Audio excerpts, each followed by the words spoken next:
राज्य शिक्षा शोध एवं प्रशिक्षण परिषद बिहार पटना में आपका स्वागत है। हम लोग स्टूडेंट कंपोजिशन ऑफ फंक्शन का स्टडी कर रहे हैं। पिछले 2 क्लास में कंपोजिशन ऑफ फंक्शन के कॉन्सेप्ट को समझे और साथ में उससे कुछ रिलेटेड प्रॉब्लम्स को भी देखे हैं। आज का जो क्लास है उसमें हम देखेंगे कि कंपोजिशन ऑफ फंक्शन का गुणधर्म क्या होता है। उसके पहले थोड़ा सा हम लोग फिर से देखते हैं कि कंपोजिशन ऑफ फंक्शन क्या है। कंपोजिशन ऑफ फंक्शन का चर्चा कर रहे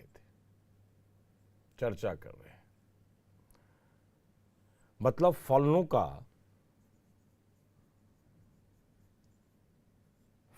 का संयोजक या संयोजन कह लीजिए। अब यहां हम पिछले क्लास में आपको कॉन्सेप्ट में हमने बताया था कि हमारे पास में 2 फंक्शन हैं। सपोज करते हैं एक फंक्शन a टू b है और दूसरा फंक्शन जो डिफाइंड है वो b टू c है। ये 2 फलन है जिसका एक मैपिंग भी हम लोग किए थे। इस प्रकार का मैपिंग किए थे। ये फंक्शन f है, a से b में डिफाइंड है और ये फंक्शन g है, b से c में डिफाइंड है।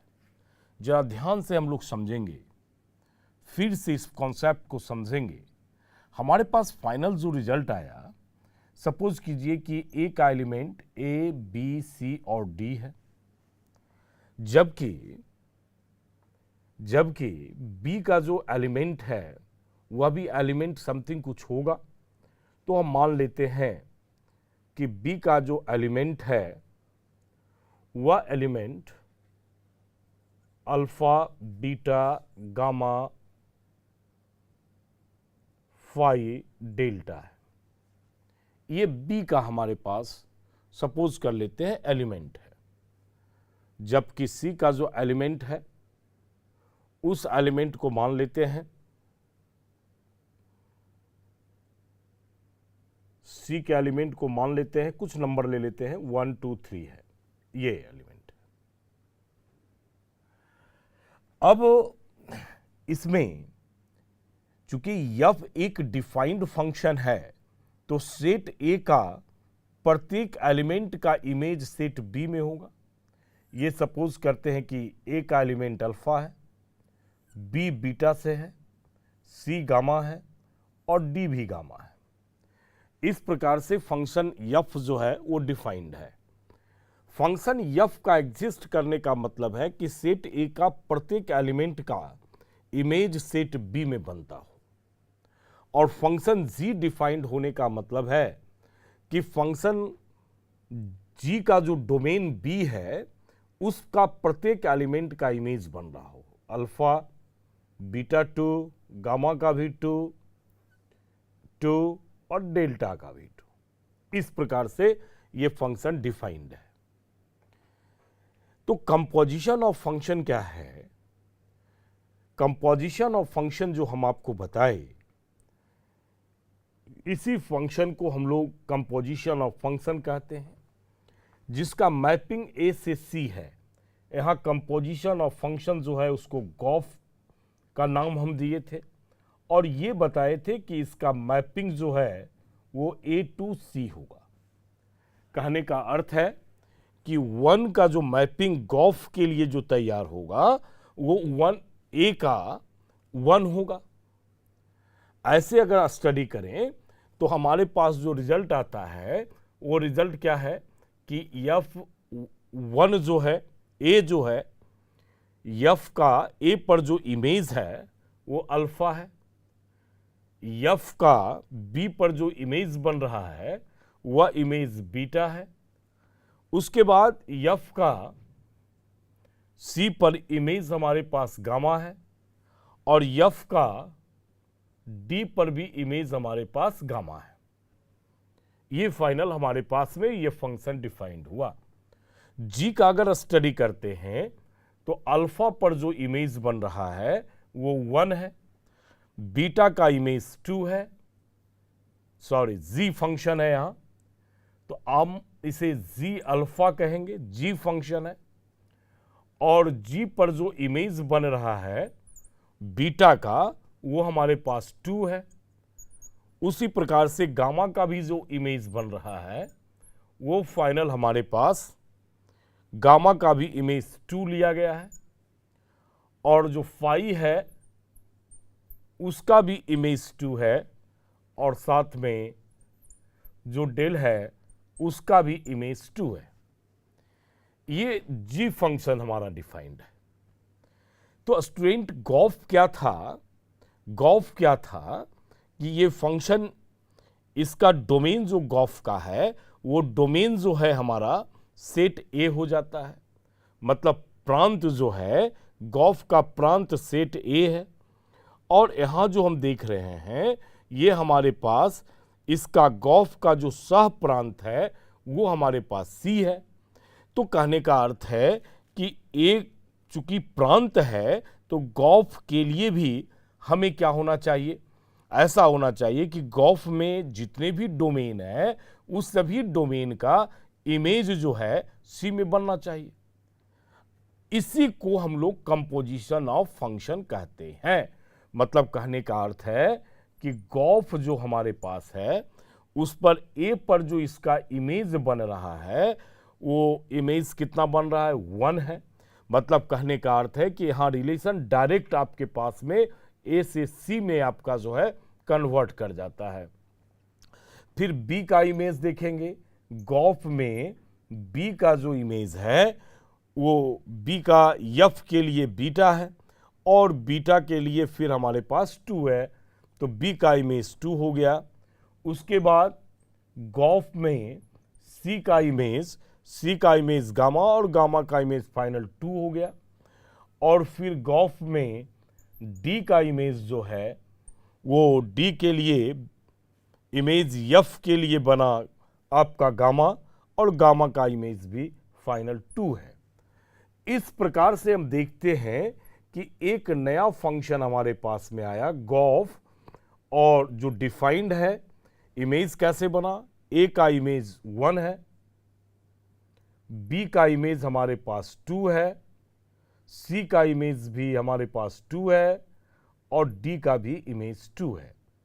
ये फाइनल पिछले क्लास में हम लोग कंपोजिशन की बात किए और इसी को हम लोग कहेंगे कंपोजिशन ऑफ फंक्शन, जिसे गॉफ के नाम से हम लोग जानते हैं, या आप इसे जी ऑफ एफ एक्स कहेंगे।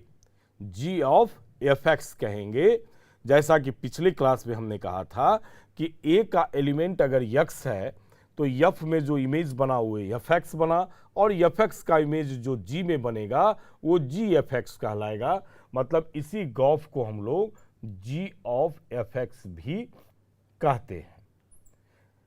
मतलब फाइनली हम लोग यहां से निष्कर्ष पर निकले कि यफ का, यहां देख रहे हैं इस यफ फंक्शन का जो रेंज है वो रेंज हमारे पास में ये है। यफ का रेंज जो है अल्फा बीटा गामा है, जबकि आप देख रहे हैं कि यफ का जो रेंज है वो अल्फा बीटा गामा है। मतलब स्टडी में आपसे पूछे हम कि रेंज ऑफ यफ क्या है, तो अल्फा बीटा गामा है। और आप देख रहे हैं कि जी का, इस जी फंक्शन का जो डोमेन है, ये डोमेन ऑफ जी जो है वो हमारे पास अल्फा बीटा गामा फाई और डेल्टा है। कहने का अर्थ है कि ये आर एफ जो है, मतलब कि फंक्शन यफ का जो रेंज है या उसे परिसर कहते हैं, फंक्शन यफ का जो परिसर है और फंक्शन जी का हमारे पास जो प्रांत है, उस दोनों सेट के बीच में संबंध को देखेंगे तो आर का संबंध, यफ का जो रेंज का जो संबंध है वो उसका एलिमेंट अल्फा बीटा गामा है और ये अल्फा बीटा गामा इसके अंदर में है। माने फाइनली हम कहेंगे कि यहाँ जो रेंज है एफ का वो डोमेन ऑफ जी का हमारे पास सबसेट है। अगर ऐसा होता है तब हम कहेंगे कि फंक्शन गॉफ जो है उसका एग्जिस्टेंस है। अगर ये कंडीशन सेटिस्फाइड करता है तब कहेंगे कि गॉफ हमारे पास एग्जिस्ट कर रहा है, मतलब कि अस्तित्व में है, गॉफ का अस्तित्व है। अगर ऐसा कंडीशन आ जाए तो ये बहुत ही इंपॉर्टेंट कंडीशन है।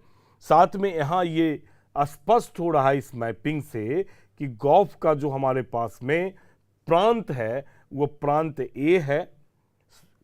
गॉफ का जो प्रांत हमारे पास में है, हम पूछेंगे कि गॉफ का प्रांत क्या है यहाँ इस मैपिंग के अंतर में, तो हम कहेंगे कि वो सेट ए है।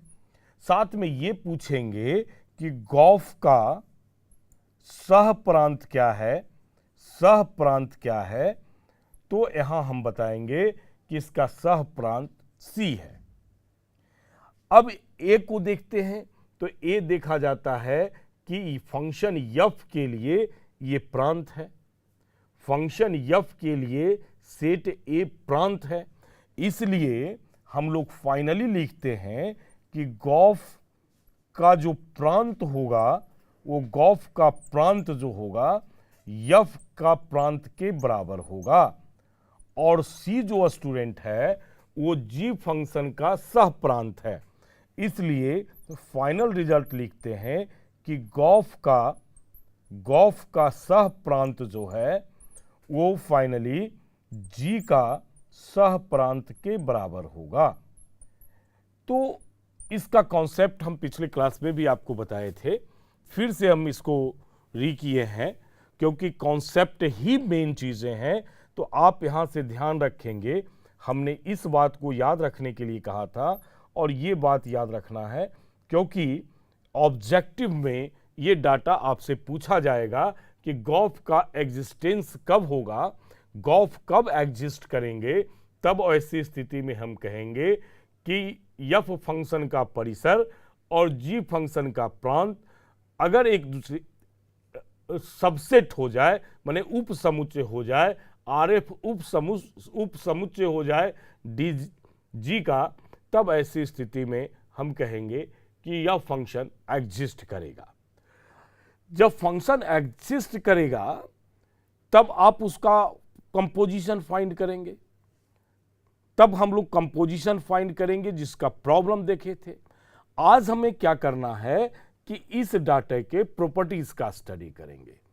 पिछले क्लास में हम एक डाटा लेकर आपको आए थे जिसमें से हमने देखा था कि बहुत सारे ऐसे फंक्शन होते हैं जिसमें गॉफ और फॉग दोनों एग्जिस्ट करते हैं, लेकिन दोनों का एलिमेंट आपस में अलग अलग होते हैं।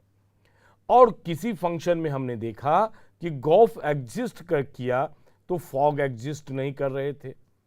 अगर फॉग का एग्जिस्टेंस होता है तब ऐसी स्थिति में गॉफ का एग्जिस्टेंस नहीं होता है। हर एक हालत में हम कह सकते हैं इसके गुण धर्म में कि फलनों का जो संयोजन करेंगे वह क्रम विनिमय नियम का पालन नहीं करता है। तो अगर इसके गुण धर्म की बात करेंगे,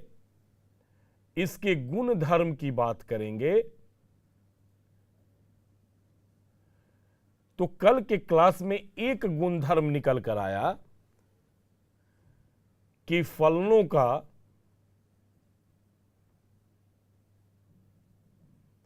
संयोजन क्रम विनिमय नियम का पालन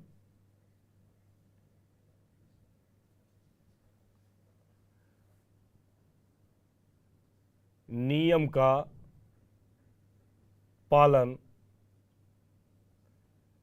करता है।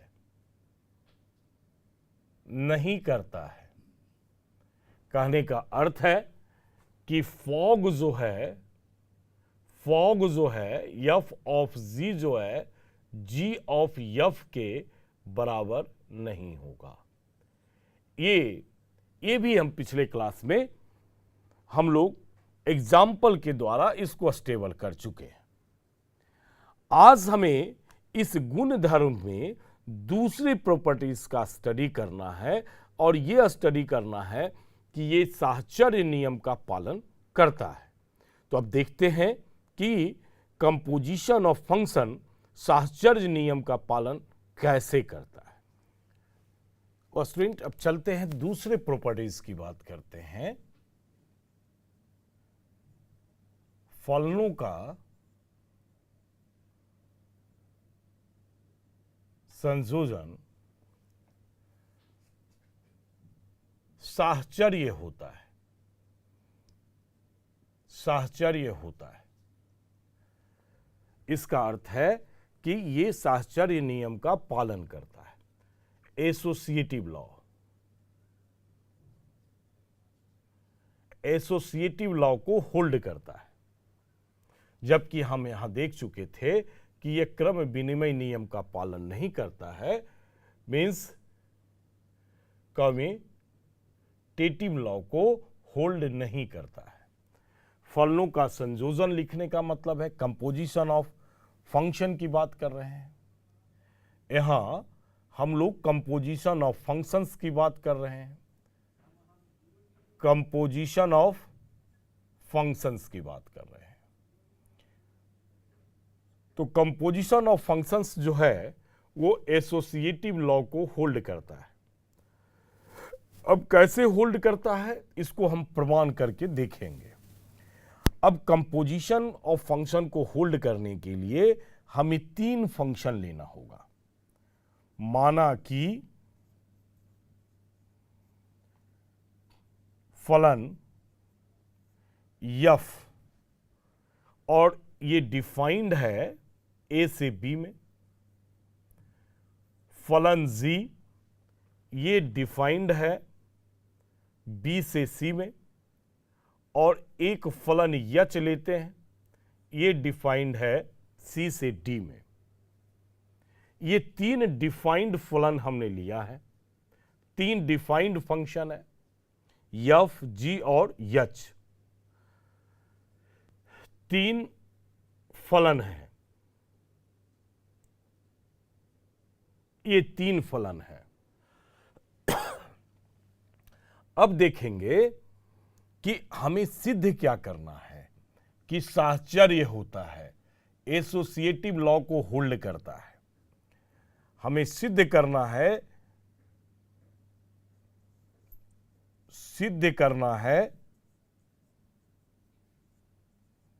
कि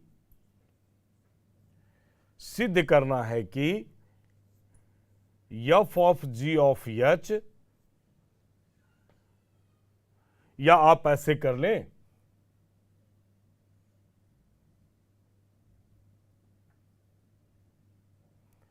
फर्स्ट फंक्शन को हम f रख लेते हैं, तो h of g of f is equal to h of g of f।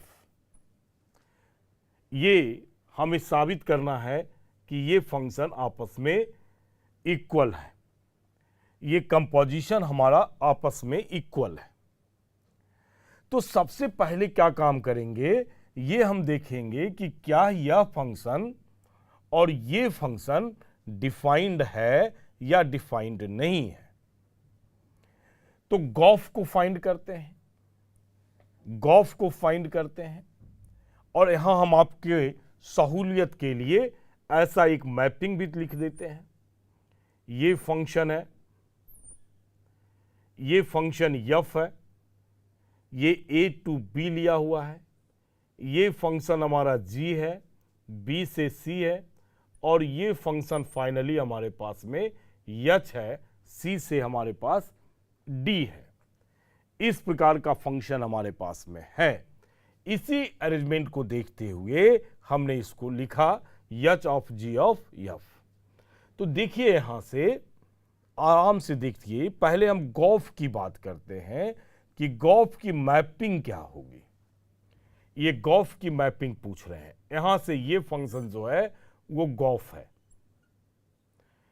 है ना, जी ऑफ एफ एक्स की बात कर रहे हैं। तो मैपिंग में यहां ये सेट ए जो है वो डोमेन होगा, सेट ए डोमेन होगा, और यहां से सी जो है इसका को डोमेन होगा। कहने का अर्थ है कि इसका मैपिंग ए से सी हो जाएगा। ध्यान से समझेंगे। उसके बाद एच ऑफ जी का मैपिंग क्या होगा, मतलब ये फंक्शन को यहां से यहां तक की बात कर रहे हैं। तो कहने का अर्थ है कि जब यहां निकालेंगे एच ऑफ जी की बात करेंगे तो ये फर्स्ट फंक्शन मेरा जो है वो बी है, तो फंक्शन बी से हमारे पास में डी आ गया। तो एच ऑफ जी जो है वो बी से डी डिफाइंड है।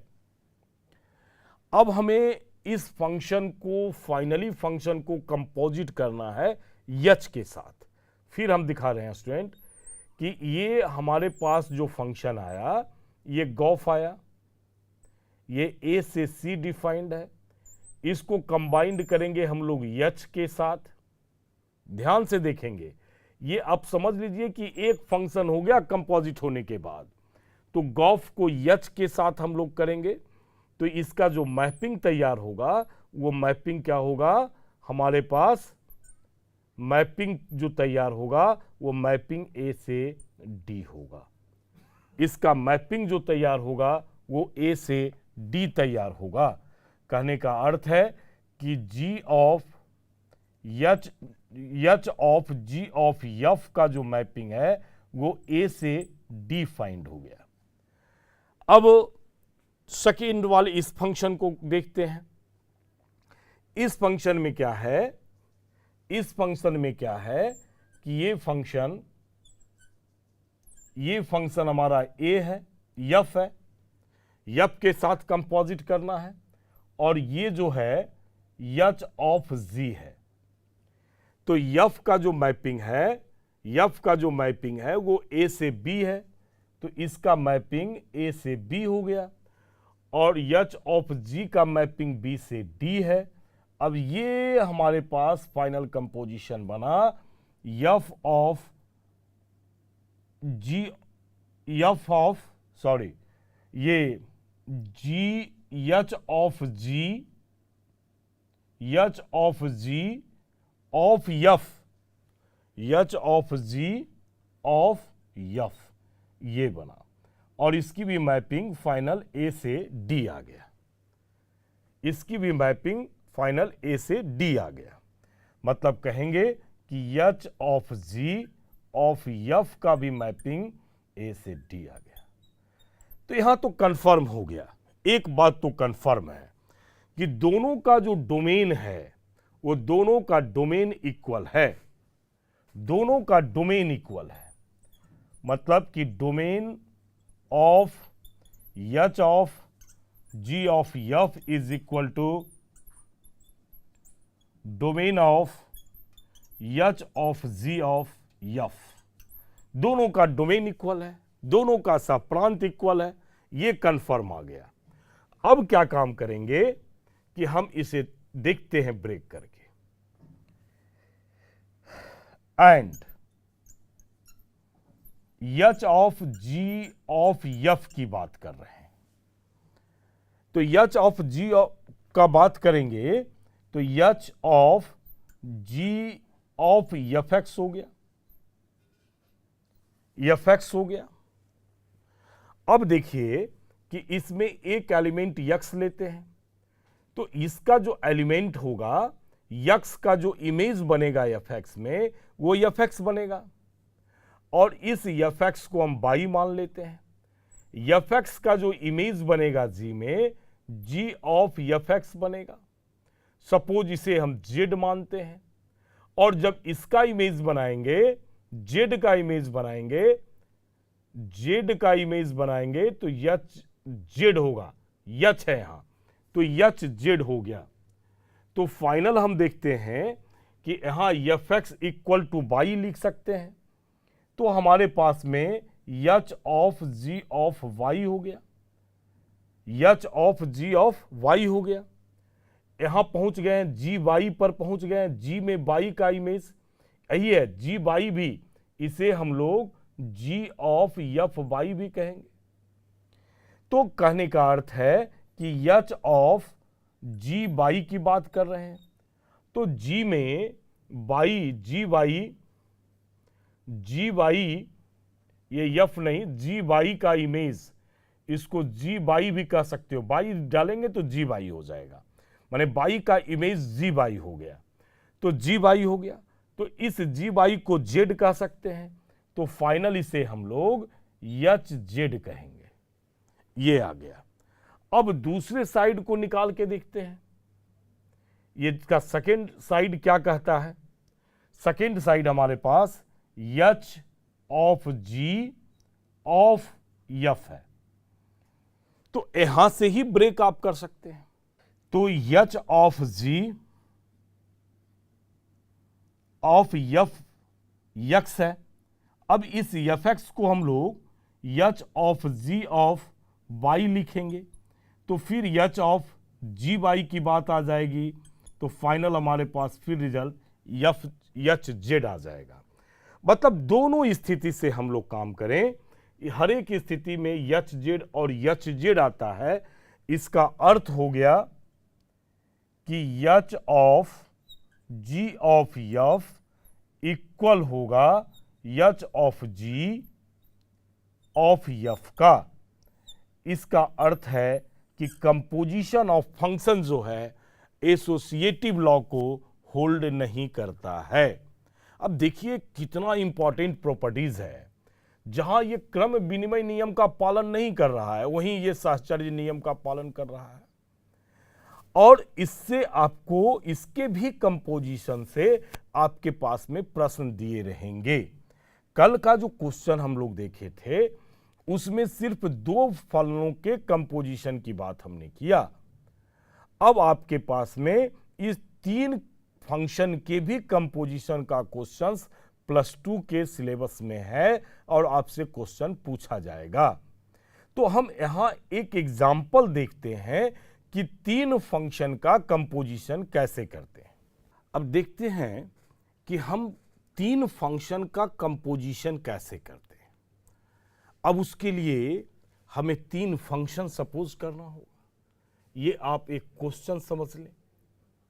चलिए ऐसा करते हैं कि एफ का भी mapping natural number to natural number, G का भी मैपिंग लेते हैं natural number to natural number, और एच का भी मैपिंग हम ले लेते हैं नेचुरल टू नेचुरल, तीनों का मैपिंग। और तीनों फंक्शन हम आपको देते हैं, एफ एक्स बराबर 2x और जी वाई इजकल टू 3y + 4, और साथ में H Z equal to sine Z. ये आपके पास में क्वेश्चन है। अब हम यहां जो है स्टूडेंट आपसे क्वेश्चन कह सकते थे कि फाइंड करने के लिए क्या ज्ञात करना है, क्या ज्ञात करना है हमें, H of G of F find करें।